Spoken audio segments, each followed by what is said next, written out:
I just cooked something for because this call was coming up, so I was feeling like a little bit inspired. So I made this dal makhani. What? Yeah, because I was like craving Bakara dal makhani. It's just like so tasty, and I was like, I need to make this in my house because it's already been too many months that I haven't had it for. So when did you actually leave from India? I left on the 18th of March, so just before all the lockdowns kind of started being put in place, and and it wasn't as scary, I suppose, at that point when I left. So it's just all kind of come about really, really quickly. Yeah. Anyway, fingers crossed. So this is basically a huge digital blitz across the Fever Network, and Radio 1 is part of the Fever Network. So, we're raising funds for the COVID warrior. Whatever we get will go towards the PM Cares Fund. So in between our conversations, about 2 times, I kind of stop and ask people to please contribute. Amazing. Yeah? Nice. That's nice. Okay. Are we ready? Yes, ready. Okay. Well, let me get to the top. Okay. Well, here we go. Chef, restaurateur, master chef, model, author, India lover, Sarah Todd. Welcome to 100 Hours, 100 Stars on 94.3 Radio 1. Hi, everyone. Thank you so much for having me. I'm glad that we have this opportunity to be able to talk with each other because, we're just so lucky technology is there right now. Isn't it just? So, everyone has a COVID-19 story, Sarah, in times like these. What's your COVID-19 story? Oh, my gosh. To be honest, I am always running, like from one country to city to, another place. So for me, it's just been so amazing to be at home cooking in my kitchen and like this beautiful dal makhani that I've made now because I had a little bit of extra time, and I'm inspired by all my travels across India and all the dishes that I've tried. So for me, I'm making the most of it and just cooking a little bit more homely food and just spending time with my son, which is incredible. Well, that's wonderful. I have to come to your India Connect and your India story. When did that start for us? Can you give us a little bit of your backstory? My son is half Indian, so his dad is Indian, and I have been trying Indian dishes, for so many years now. And I lived in an Indian household in London, and I remember just making fresh roti and aloo gobi and dog and all these incredible dishes. And the crazy thing about it is, I think the Indian food that we try in Australia is always a little bit Australianized, I suppose. And we get the things like butter chicken and, dal makhani and, things that are a little bit heavier, but they're not the home style food. And when I started having home style food, I was just blown away because, it's healthy, it's light, it's so flavorsome. And for me, I was a model at the time, so I was always looking for ways to be healthy but add flavor. So that was always the important thing for me. And and then I started at Le Cordon Bleu because I became obsessed with cooking and gave myself a year. I said, take a year off modeling and try and make cooking a career. And if it works, then yes, go for it. But if it doesn't, then, I'm still young enough to go back to modeling. And honestly, everything just started to like snowball from there. And I ended up applying for Masterchef Australia and got in. And one of the dishes that I cooked was actually aloo gobi, a fancy version of it. And the night that episode aired in India, I got about 50,000 followers.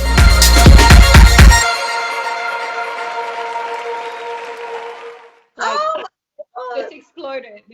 And I was like, what is going on? Like, is this spam? Like, how is there so many people, that are following me now? And I thought I have to figure out what the fuss is all about. And I decided to plan a trip to India. And when I did my first trip to India, none of the contestants were making trips to India. So I think I was one of the first people from MasterChef Australia to come across. And it was just like this explosion of media, and it was in every magazine and every newspaper and platform, and I was just like, I don't know, it was this world that I'd never seen before, and it was just so beautiful. Like, I remember one of my first cooking demonstrations, I had this beautiful couple that came to my class, and they had two young children, and they said to me after the class, like, we want to show you around and, take you to explore. And I was like, this is amazing, like, of course I'd love to, because I'm here on my own. I didn't even have a manager or anything with me. And they took their two kids and themselves and took me to Old Delhi, which, like, it was in between a certain festival, so it was packed, like a people jam, person after person, and I was just so, like, overwhelmed with how giving they were with their time. And I was just like, wow, would I do that for someone in my country? I'm not sure. And it just kind of, like, made me realize how warm the people are, and they give their shirt off their back in India. And I just really fell in love with the culture and the people, and of course the food and the flavors. And I don't know, I got stuck there, I suppose.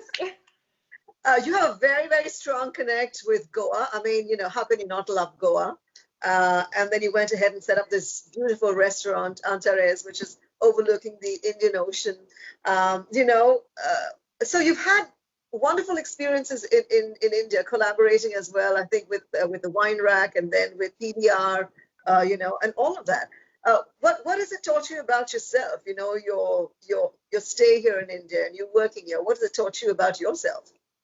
Honestly, like, even if I look back at the MasterChef journey, I was very quiet. I remember the producers pulling me aside at one point and saying, look, Sarah, like, you need to open up and show your personality. And I was just so nervous. Like, I remember at the end of the series, I struggled to pick up the phone and call people. I was a very, very shy person. And I think just getting to India and being thrown into this, these incredible experiences of opening up my own restaurant, and, the camera crew was filming every single step of the way. And I couldn't actually, I had to learn, I had to grow. And I think it was that being so exposed, I just had to push through it.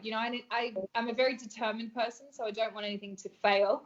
And I just had to learn as I went along. And the crazy thing is, when you become an entrepreneur or a business owner, there's no one to turn to tell you the answer, in every other job or, things that you're doing, someone else, you can easily just turn to someone and say, oh, is this right? Am I doing the right thing? But in the entrepreneurial world, it's very, you need to grow confidence and realize that I think taking risks is okay and making mistakes is okay, because you have to learn, and all of us are going through our own journey. And if we make more mistakes than other people, then I think we grow more. So for me, I honestly, like, in those couple of years, I just grew into myself and my confidence and trusting myself, and just really growing, I suppose.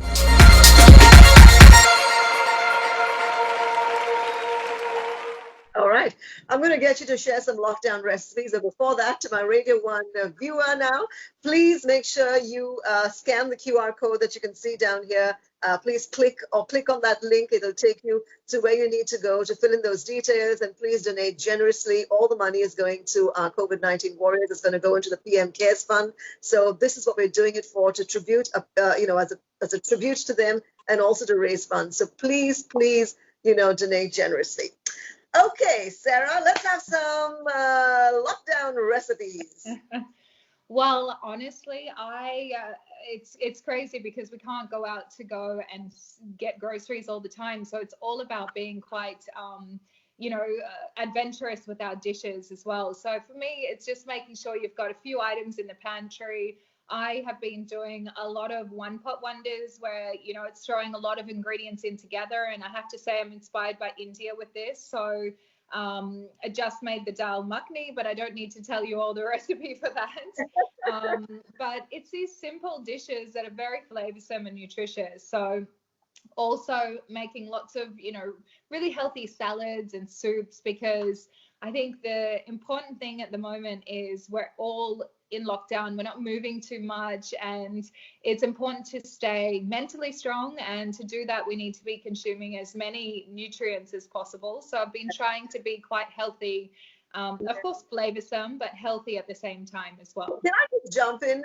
So ISO cooking is all the trend, as in home cooking, The fact that we really need to stay healthy and keep our immunity up, especially in times like this where we are plagued by disease. So ISO cooking. What's your take on that? You know what? It's like everyone's their little Masterchef at home right now. And the thing is, I think cooking can be quite overwhelming for a lot of people, but we're forced to right now. So everyone has to be cooking at home because, takeaway isn't really a thing. It's, we're left to our own devices at home. So everyone's realizing that it's quite fun, and they're, better than they think as well. Yeah. So for me, love a curry, because whatever vegetables you have in the fridge, throw in spices, throw in some tomatoes, and it's something delicious.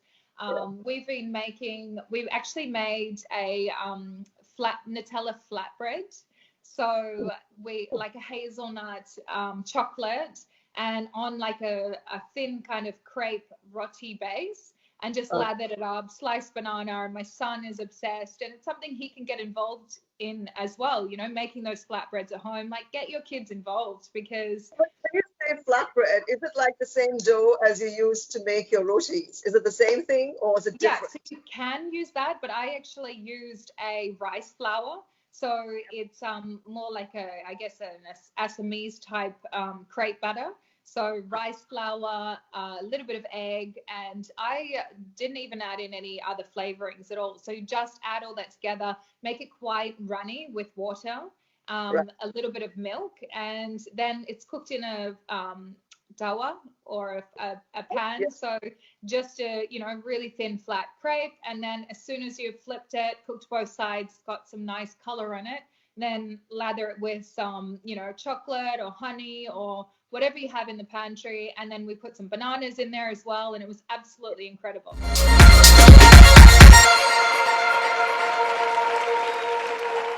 Yum, oh, yum. So now I also know that you have a great fascination for tea. You actually did a TV series, I think, or a documentary where you covered the tea gardens. And then I went to your Insta account and I noticed like a really interesting dish called tea cured kingfish or surmai. That's very interesting, using tea in your recipes. Yeah, it's such an incredible flavor. It's just like with cooking, it's about trying to layer those flavors coming through in a dish. So basically a cured fish is usually salt based. So I use a little bit of salt, a little bit of sugar, and then just fresh tea as well. So dried tea, throw that in there, the couple of spices, and you just lather it on the fish and let it sit for a couple of hours, or overnight is even better. It extracts all the moisture and makes it more like a cured fish type thing. So you don't need to cook it in the pan after that. You can just slice it and eat it, with a nice mayonnaise or a salad or anything like that. And it's really incredible. So Mumbai, I think you're getting fresh fish at the moment, right? Or is it a little bit?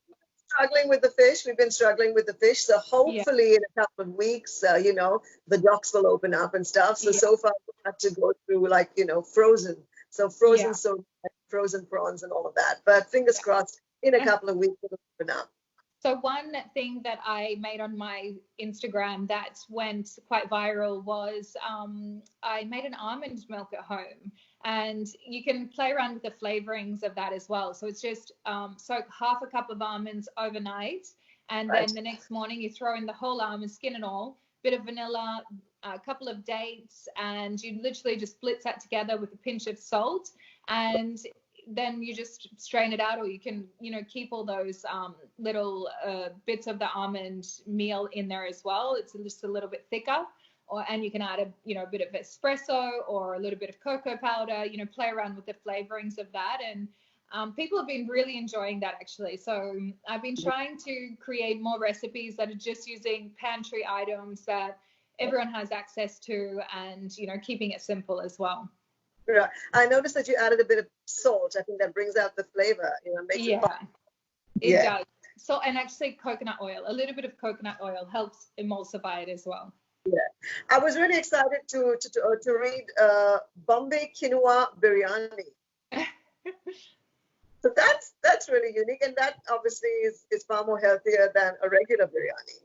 Yeah, you know what? It's a vegetarian biryani. So with my cooking in both the restaurants and at home, I always try and add protein. So if it's vegetarian or non-vegetarian, I always like to balance the dish in its micronutrients as well, because I just feel like when someone's walking out of my restaurant, I want them to feel light and energized, and not like, really weighed down and, like they need to have a nap after they go to my restaurant. So for me, it's more about balancing the dishes as well. So the quinoa adds that little kick of protein. It's a little bit nutty as well, but the base curry of the biryani is very traditional in its flavors. So yeah, it's just playing around with the balance in the dish. And some people are kind of like, oh, what did she do to biryani? But honestly, it's one of the top selling dishes at the restaurant. So yeah, people have been loving it.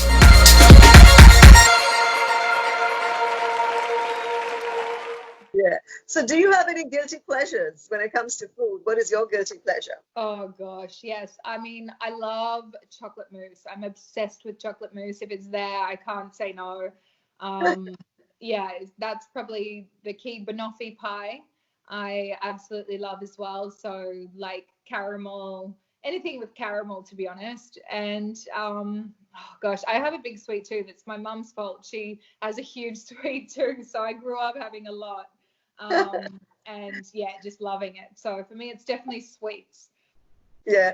Which is the biggest food adventure you've had? Whether it be, traveling long distances to discover something really magical in terms of food, but which is the biggest, most memorable food adventure you've had? I think probably would be Rajasthan, because I went to it was Alila Fort, and it was the little village that was around there. We went just, walked down into the village, and it's a very traditional, untouched village. Yeah. And this beautiful home there, these ladies invited us in, and, couldn't speak English or anything, and obviously can't speak Hindi. And they brought me in, and we made bajri ki roti, on the ground over the flame, and they were just so beautiful, and their faces just lit up, and these incredible ladies and dressed in their beautiful saris, and they just seemed so happy, and they were so inviting as well. And it's just one of those memories that has stuck with me. And of course, that bit of jaggery and the sugar and all of that on top, and the white butter I'm obsessed with as well. It's just, and it was just, the whole experience of cooking it with them, and being in their home, and being just kind of taken into such a sacred place of theirs. Right. So now, post COVID-19, it might be a while before you can get a chance to travel to India. What are your thoughts on that, and what are your plans for that, for taking things forward? Well, I mean, I hope it's not too long, and I hope they at least allow business travel coming up soon, because I can't stay away for too long. But yeah, I mean, I think we're lucky in the sense that with this pandemic, we have got technology, so there is contact. It's not like I'm not speaking to my staff or speaking to everyone running the businesses and all of that. So there's access like that, but obviously emotionally it's very tough, because it's the longest I've been away from India already, and it is home for me as well. And yeah, I mean, obviously I'm going to be back, and as soon as they open up the borders and allow me to, I'll be there. And but I mean, it doesn't stop me. I'm cooking Indian dishes all the time, and connecting via social media channels and all of these different platforms, which is amazing. So it keeps me feeling connected as well. Okay, I'm going to need another recipe from you. But before that, to my Radio 1 listener, here's where you have to donate generously. Please, there's a QR code there. You can either scan it or you can click on that link. It'll take you where you need to go, so you can fill in your details. And please donate generously. All the money that we raise will go towards the PM Cares Fund, and that will go towards, our COVID-19 warriors who are fighting on the front lines every single day so that you and I can stay safe at home. So please, please donate generously.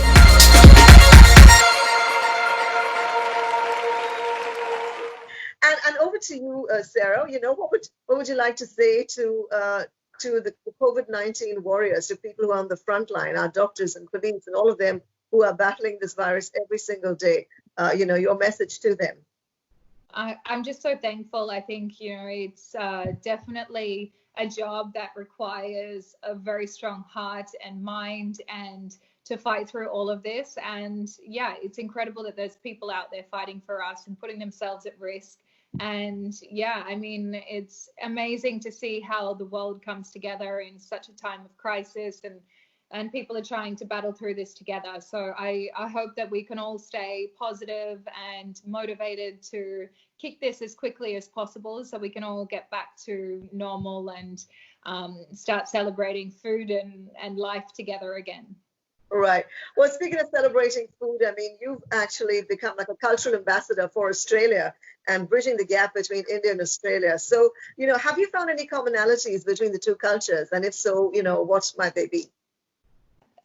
Yeah, I mean, we are obsessed with a barbecue, and it kind of reminds me of the tandoor. It's that smoky flavor, and Australia is also very multicultural, so it's very accepting of different flavors, which I think helped me when it came to creating Indian-inspired Australian dishes. So I just recently, in January, did the Australian Open, and I did 7 courses of Indian-inspired food using Australian produce, and it was incredible. And I have to admit, I was kind of nervous to, display all this food because they were quite authentic flavors. Like I did charcuterie served with a lobster, just butter poached lobster with the charcuterie, so it's a tangy vinegary flavor that goes with the lobster. I served lal mas with Australian lamb as well, and nettle saag. So nettle is an Australian local ingredient, like a spinach type ingredient, but use that for the saag. I did a sol curry inspired dessert, which was all these beautiful, flavors from sol curry, but turned into this kind of magical dessert as well. So for me, I think, was that like a moussey thing, or was that like a? Yeah, so I did a mousse, so it was lots of layers of flavors and crunch and textures, but all tasting similar to sol curry. And then I actually did a rose with liquid nitrogen. So I dunked the rose into the nitrogen and then crushed it live on the table for everyone as well. And honestly, I had this one lady come to me and she said, look, I had no expectations, with the meal, but she said, this was something I'll remember for my entire life. And I think it was just this incredible kind of mixture of all those travels that I've had across India and then coming back and celebrating Australian produce. And I think it was just a really nice, just unity, I suppose, of both countries. So it was really beautiful, actually. Right. Bringing it back to Mumbai City, which Mumbai food haunt do you miss? Street food, but also Dakshinayana I love. I always have a dozer. Dakshinayana is like every time I land, I have to go there. I also love Mahesh Lunch Home for butter garlic crab. And what's the other? There's the Indian thali place. Oh, forgetting it. It's near the roundabout. I'm forgetting the name of it, but there's this incredible vegetarian thali place that I always go to as well in Juhu. That's it's on the tip of my tongue. Why am I forgetting? But yeah, it's amazing. So for me, I love having all these traditional dishes, bel puri, pav bhaji, all these very traditional Mumbai snacks and the Mumbai sandwich. So I'm writing my new cookbook at the moment, and I put the Mumbai sandwich in there as well, my version of it, which is amazing. So there's this little sandwich stall behind St. Xavier's College that Right. I go to for my Mumbai sandwich, which is delicious. Yeah, everything. Soul curry I have in Mumbai. Oh gosh, so many things. I can see the drool. Don't worry. Okay, so this lockdown is kind of turned us into grubbers. We're grazing all the time. Can't go past the kitchen, can't go past the table without picking, on something or the other. And you have the Healthy Model Cookbook that you've written. So can you help us become slightly more healthier grazers? Can you give us a couple of tips as to how we can graze but healthily? Yeah, so honestly, it's all about flavor. So it's thinking about, like, you want to eat vegetables, right? If you're roasting off some vegetables in the oven, throw on some spices and masalas onto that before you pop it in. It just enhances it. It adds that little bit more of a Moorish kind of flavor to it as well. I don't know. I think India is just so lucky because there's so many incredible flavors. It's just the cooking process. It's just making sure you're not overcooking the vegetables, just like taking it off just before, like if it's a sag, make sure that it stays that vibrant green and you don't take it too far so that you kill all those nutrients. But like you can just add so much flavor to anything with Indian food. And it's just like, for me, it's the easiest cuisine to make healthy.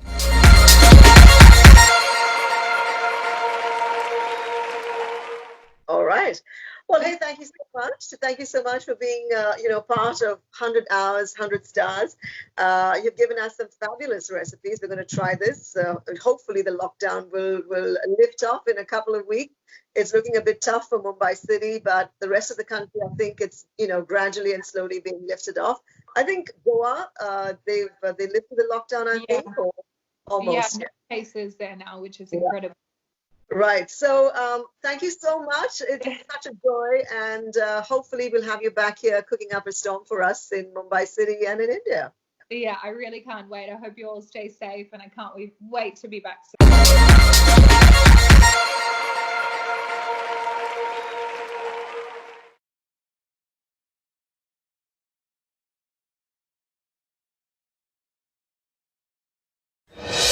जब सारी दुनिया कर रही थी बकवास, तब fever voice of change की शुरुआत करते हुए रेडियो पर जॉन इब्राहिम, गौतम गंभीर और वरुण धवन ने मिलकर ये कहा।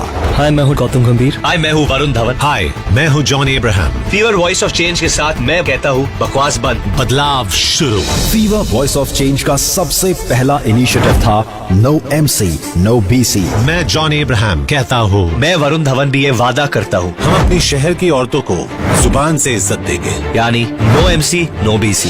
उसके बाद मिशन तेजाब ने कई एसिड अटैक विक्टिम्स की जिंदगी का रुख बदल दिया। हाय, मैं हूँ आमिर खान और fever voice of change acid attack victims को एक नई जिंदगी दे रहा है। मैं इसका स्वागत करता हूँ।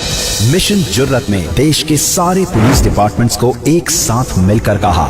नमस्कार, मैं अमिताभ बच्चन बोल रहा हूँ। दिल्ली, बेंगलोर, कोलकाता और मुंबई पुलिस को बहुत बहुत शुभकामनाएं मैं देना चाह रहा हूँ। आप फीवर 104 FM मिशन जुर्रत का हिस्सा बने। ये बदलाव की बहुत बड़ी शुरुआत है और मेरी शुभकामनाएं आपके साथ। जब कश्मीर में फ्लड्स आए, लाखों की तादाद में खाने पीने की सामग्री कश्मीर भिजवाई।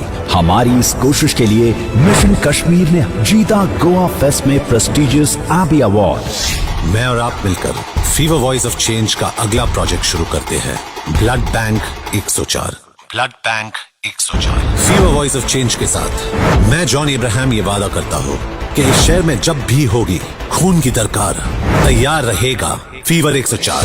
और फिर ट्रैफिक जैम की वजह से नहीं जाए कोई जान, उसके लिए हमने शुरू की अपनी मुहिम एम्बुलेंस फर्स्ट। हाय, मैं हूँ जॉन इब्राहिम। हाय, मैं हूँ गौतम गंभीर। हाय, मैं वरुण धवन बोल रहा हूँ। हाय, मैं हूँ आलिया भट्ट। जब भी एम्बुलेंस का सायरन सुनाई दे तो हो जाए लेफ्ट, क्योंकि एम्बुलेंस फर्स्ट। अब बकवास बंद, बदलाव शुरू।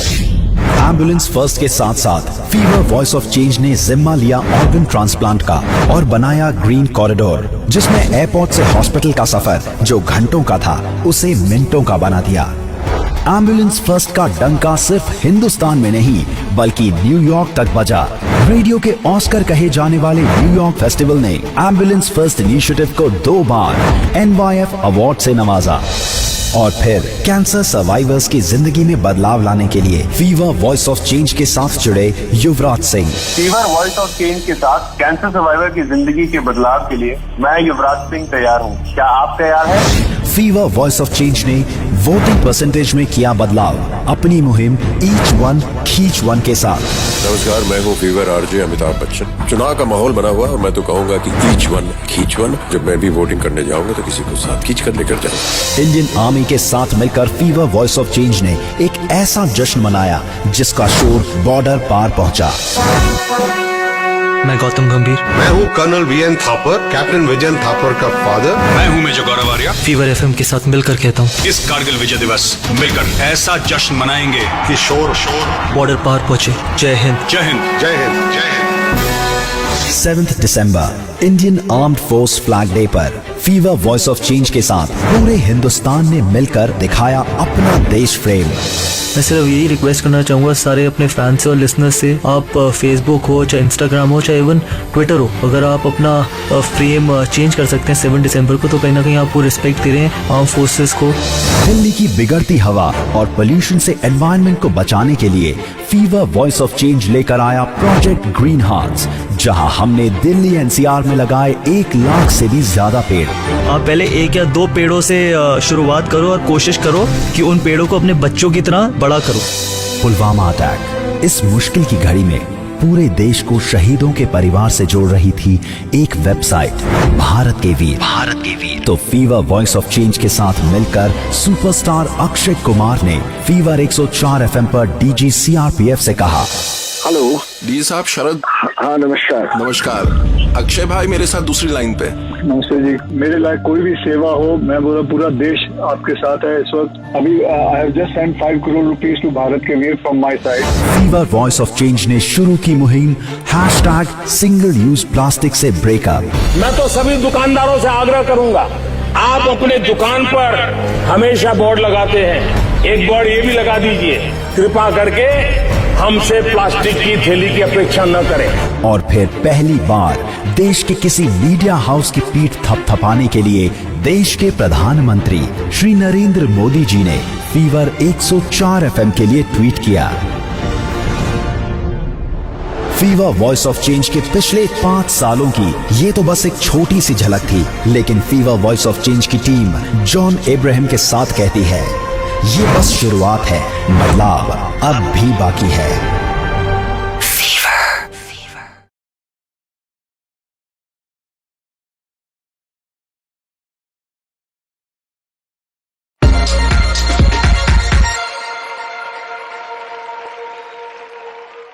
Hi, this is RJs Sano from Fever 91.9 FM. This is the 100 Hours, 100 Stars. We're paying a tribute, a salute to all the COVID warriors. And also, here's the most amazing part.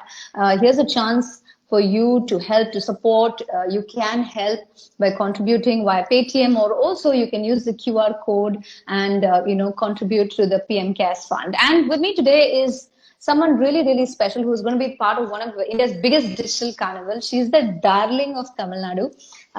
There is no one who does not love. She's got a temple in her name.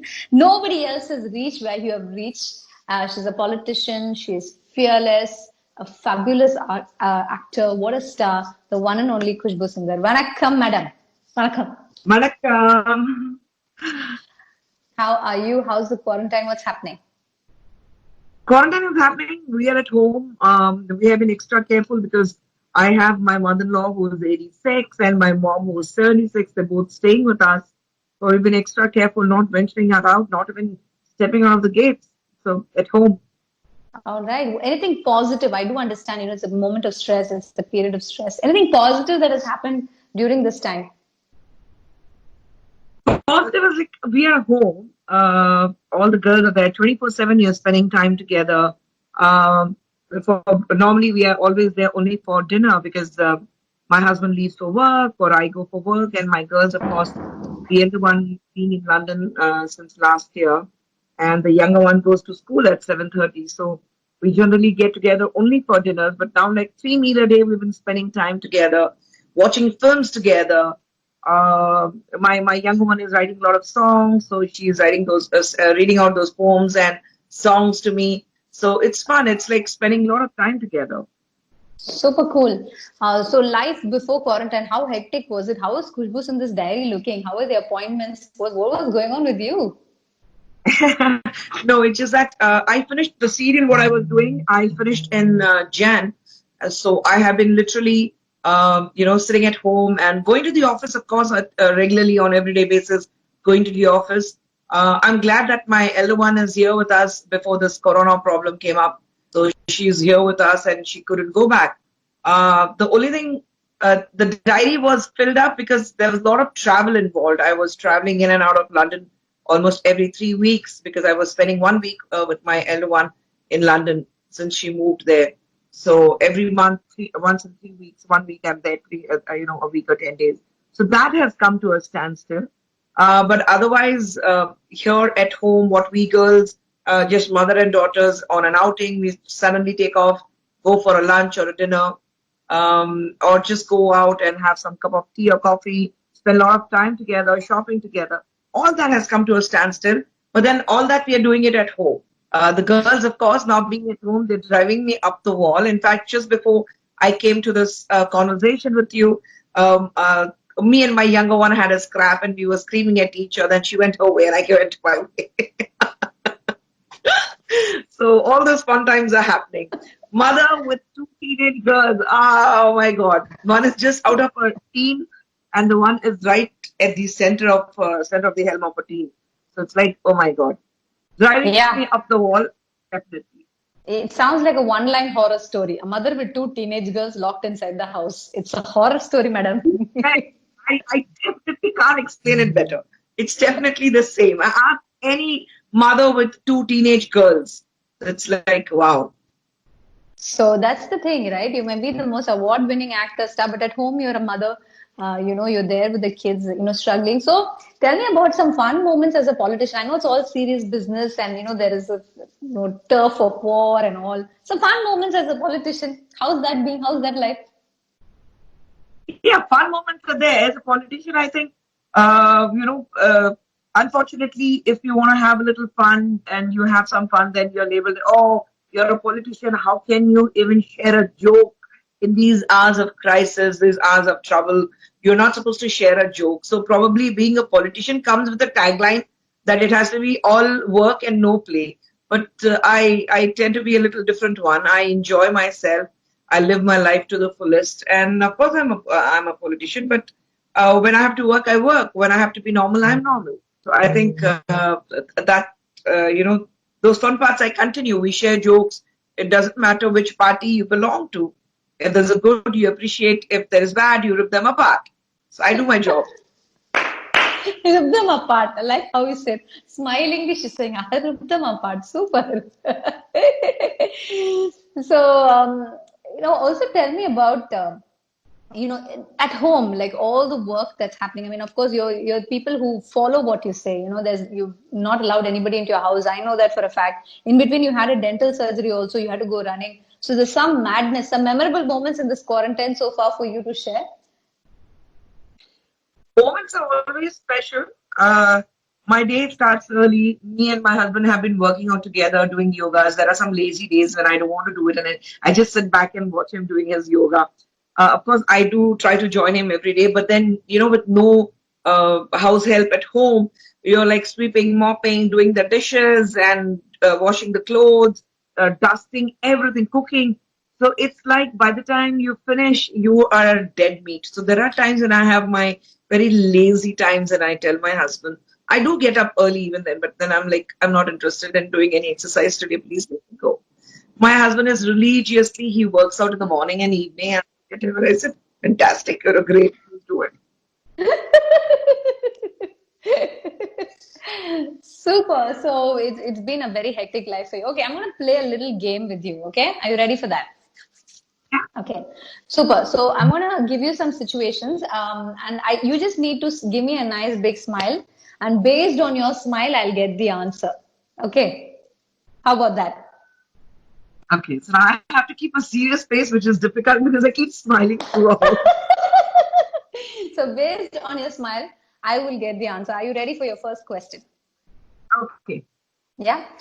There was a time in Khushbu Sundar's life where it was a really terrible movie, and but unfortunately, just to be polite, she says, "Yeah, yeah, very nice."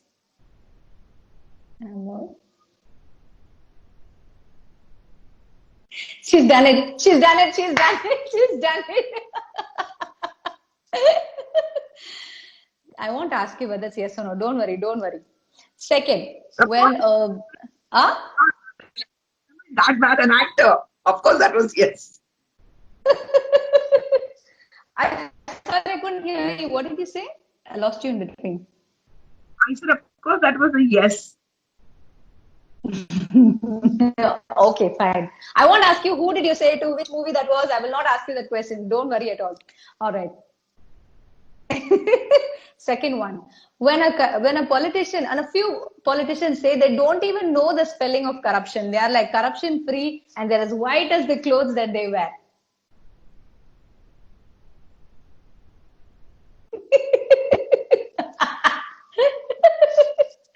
Got it. Situation number 3, where an actor says, all this is my genetic and natural beauty, so I have not done anything to myself. It's all natural, yeah. I don't do anything. I just drink lots of water and I'm this beautiful. No? Okay, fine. She's not going to answer that question at all, isn't it? No, doesn't happen.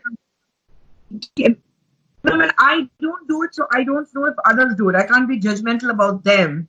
Can't be judging them because I like to take them as a face value. If I know someone who hasn't done it, then I say, yes, you haven't done it. So I don't want to be who I don't know.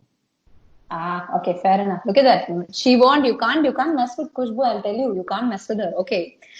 Yeah. So somehow your voice is breaking. Is this? I don't know. This house, I don't know whether it's haunted or what. Never get Wi-Fi anywhere. Oh my God. Okay. Yeah, now it's better. Okay. Fourth situation. Okay. When someone says Khushbu idli and they think that it's a big compliment that you're paying you, but you actually do not like it at all.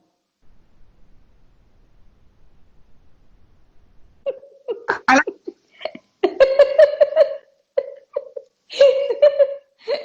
Yes, tell me.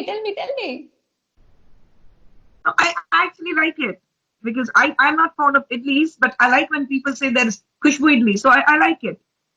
Has someone served you Khushbu idli and said, Madam, inge parunga madam, Khushbu idli? Has someone served you? Probably. நீ முன்னால போனா நான் பின்னா வர மாதிரி என்னோட image முன்னாடி போது நான் அப்புறம் தான் வரேன் அந்த பயந்துட்டு யாருமே கொடுக்கறது இல்ல. Oh my God, she's self-roasting herself. All right. Now, final question in the game for you. You have to describe your cooking skills with a song. Your cooking song? Yeah, with a song. A cooking skill with a song. To describe my cooking. Hello. Yes. Yeah, a little bit, but still connectivity issue. My girls will be. Can you hear me? Hi.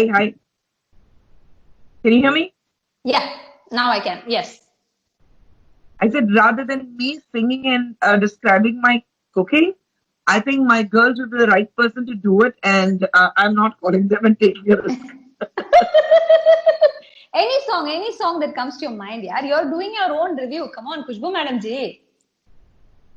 ये part யோசிக்கிறது கஷ்டமா இருக்கு. I don't know. I don't even because I'm a very happy person, so thinking of a sad song is a problem. Anything, it's okay. You sing anything you want. Take your time. Kya jaldi hai? Suggest some song. I don't know. Nothing is coming to my mind at the moment. Marano, no?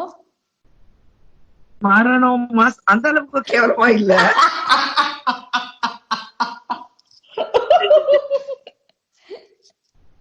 Really, I really can't think of a song. Okay. Probably if my girls are there, they would have yakka. They would have. All right. So, before we wrap up, long ago you came from Mumbai, here. Any fond memories of, life in Mumbai, those moments, anything that you'd like to share? Because so many of your pictures are, all based out of Mumbai. The stories are based from there. Anything that you'd like to share? Oh, wow. Of course, Mumbai is where I was born and brought up. 16 years of my life I have lived in Mumbai. So that remains a very, very special place to me. I love going back to Mumbai. I do it once every year, but because my daughter was moving to London, I just couldn't go to Mumbai last year. And when we thought of going later this year, now with this COVID-19, we just can't travel again. So it's been almost 2 years since I've been to Mumbai. Mumbai, I have my cousins there. I have my childhood friend, my school, my teachers, my principal, my cousin there. So I think, and my aunt's family is there. So we love to, spend at least 2 weeks in Mumbai and stay there and meet my friends and relatives. Go to the beach, have those golgappes and colorful golas. Just sit by the beach and travel by BST best. Travel by that. So yes, it's fun. But unfortunately, I haven't been there for 2 years. But 2 weeks, that's it. And after that, I want to come back to Chennai. Mumbai it's only my passport which says place of birth Mumbai. Otherwise, I am a Chennai. You can't take away my thinking. Thinking language has become more of a Tamil, so you can't take that away from me. I'm known. I like being called a Madrasi by North Indians. Pun intended, right there. So, all your photos, you're so kutti, you're so young, you're like 16, 17 in all those pictures and, looking really pretty. So, that first time in cinema when you first stood there, anything that you'd like to share? What happened at that time? And did anyone in your school tell you, my God, Khusbhu, so pretty looking you are? Any memories of that? No. You would look at me and tell me. I was a child actor. So I used to be absent from school and my principal used to be very, very upset with me. And she used to come and tell me and my mom, see, she's a good student. Nakat should be in the school. She should be in the class. My parents thought, I was a very, very obedient student because she used to take economics. And I always got 100 on 100 on economics. It's a different ballgame altogether. That maths and science, I would just scrape through. And she would say, no, she's doing well in English and economics and our geography, so I'm fine with it. It's okay. Some people don't get maths. So ma'am didn't know the other side, me being the most outstanding student, most of the time outside the class for being the outstanding student.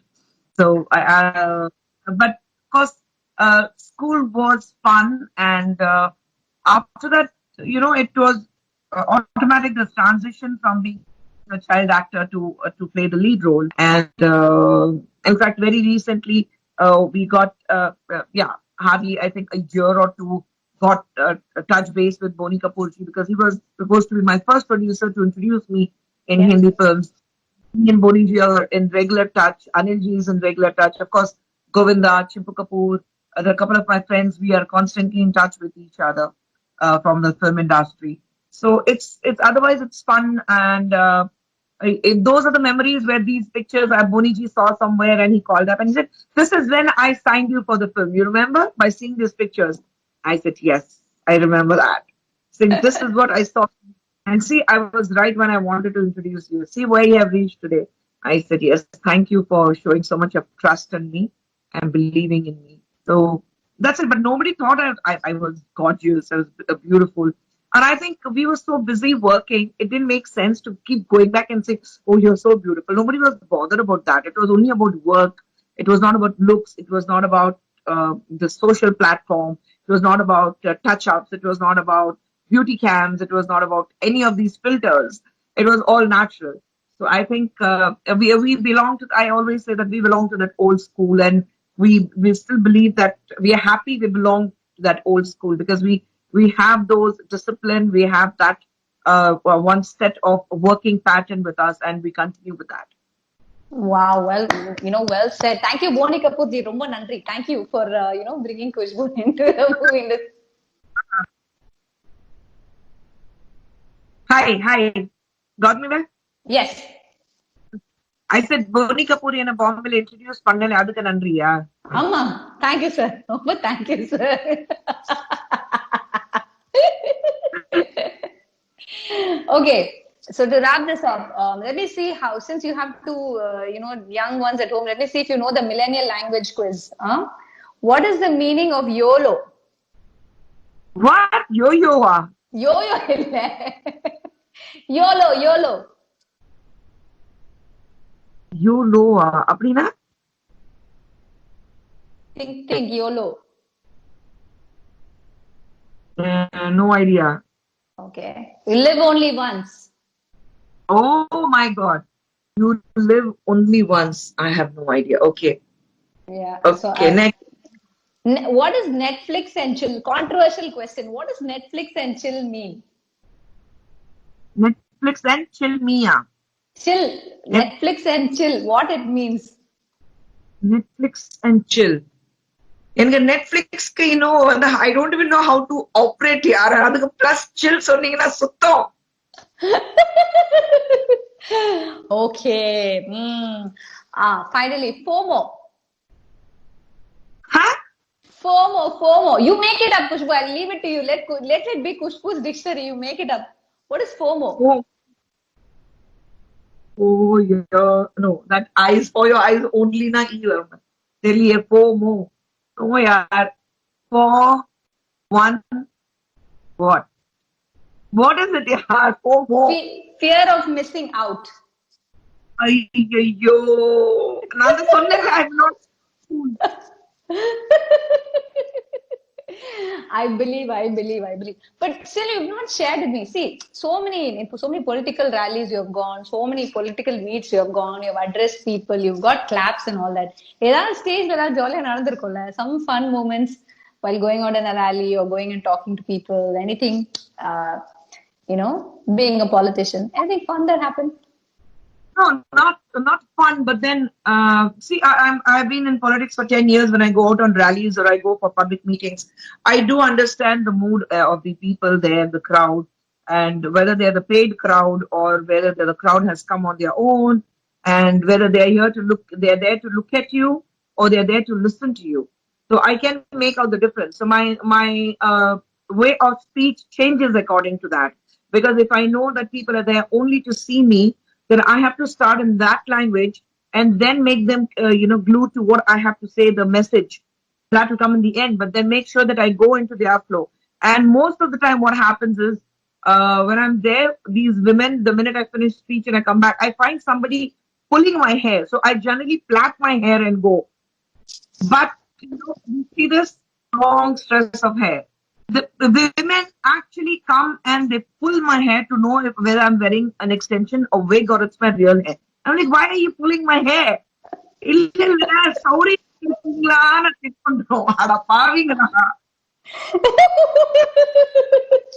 Are you serious? Sorry, you were breaking in that bit. Can you just say that again? So why do these women pull your hair, Khusbhu? Why are they pulling their hair? Why? No, they pull my hair. I asked them, ஏன் முடி பிடிச்சி இழுக்கிறீங்கன்னா, இல்ல சௌரி வச்சிருக்கீங்களா இல்ல உங்க original முடியான பாக்குறதுக்கு. I'm very for the campaign, and people in Delhi are very different from what we see here or the interiors of the other states what I go to. Delhi Ponaka, even you're speaking in a crowd where there's a little class crowd, so I just clip my hair behind. I don't plait it. So I just clip my hair. And women will come, oh, that's a lovely extension you're wearing. I'm like, excuse me, that's real. So they literally pull it. Oh, really? Oh, yeah, it's real. I'm like, ouch. Oh, yeah, it's real, right? I'm like, why are you people so fascinated with my hair? It's real. It's mom's jeans. Leave it. It's precious to me. Oh my God, that's some fun, I tell you. So, great to know that. Thank you so much for sharing all these memories with us. It's really been great, man. It's lovely to see a woman leader like you right at the top, and, really amazing stuff. Thank you very much. Take care of yourself. Stay safe. Thank you. Take care. Bye-bye. Bye.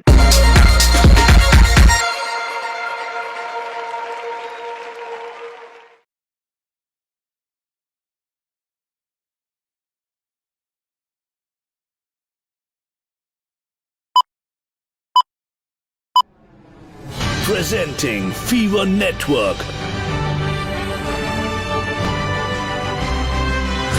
The power of 3.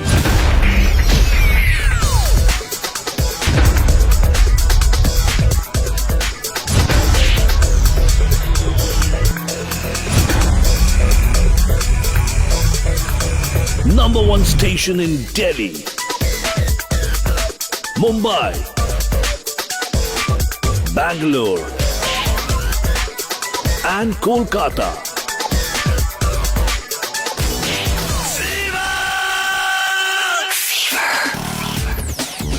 Fever FM, the bomb of Bollywood.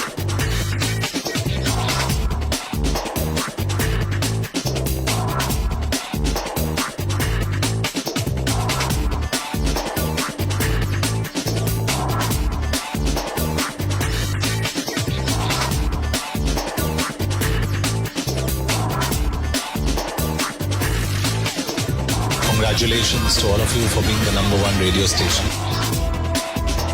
The biggest CSR initiative on radio.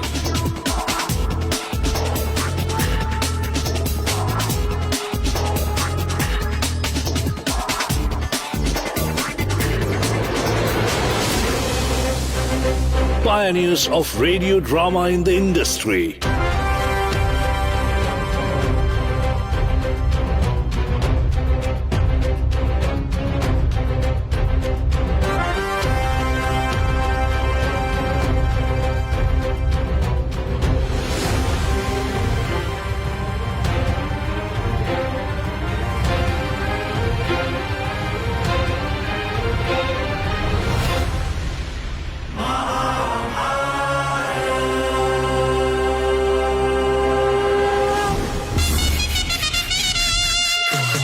Biggest sports tie-ups.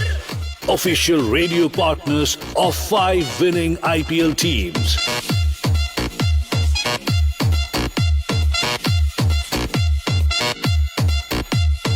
Most entertaining shows and RJs.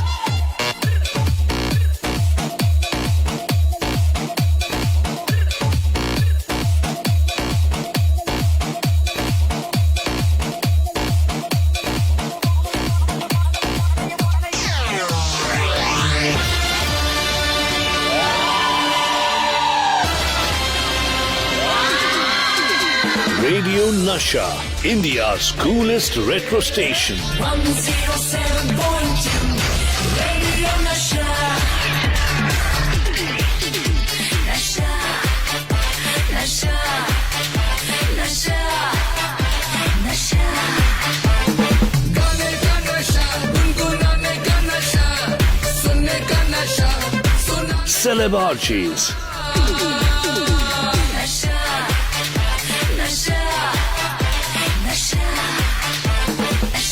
Best of retro.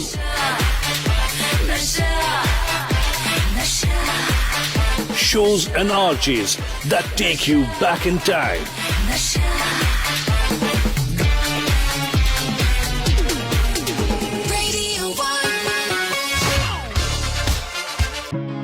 Radio 1, India's only international network. The only radio station Katy Perry vibed with. We were there when U2 performed for the first time in India. Global teen sensation Justin Bieber jams with Radio 1. Truly global shows and RJs. Megamix, America's Top 40, The Mahindra Blues Show and more.